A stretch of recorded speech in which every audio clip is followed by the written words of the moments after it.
नमस्कार मंडळी. तर चला आज आपण बनवूया गुलाबजामुन. मी आज फर्स्ट टाईम गुलाबजाम ट्राय केले आहेत. तर तुम्ही माझ्या ब्लॉगला खूप सारं प्रेम द्या. तर सर्वात अगोदर मी किचनमध्ये गेले.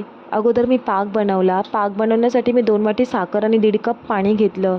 त्याच्यामध्ये मी इलायची ॲड केली. मग 2 मिनटं हाय फ्लेमवरती ठेवल्यानंतर आपला पाक तयार झाला आहे. त्यानंतर मी गुलाबजामचं पीठ घेतलं. ते मळायला सुरुवात केली. आवश्यकतेनुसार दूध घेऊन मी पीठ मळायला सुरुवात केली, कारण जेणेकरून आपल्या पिठाच्या गाठी होणार नाहीत.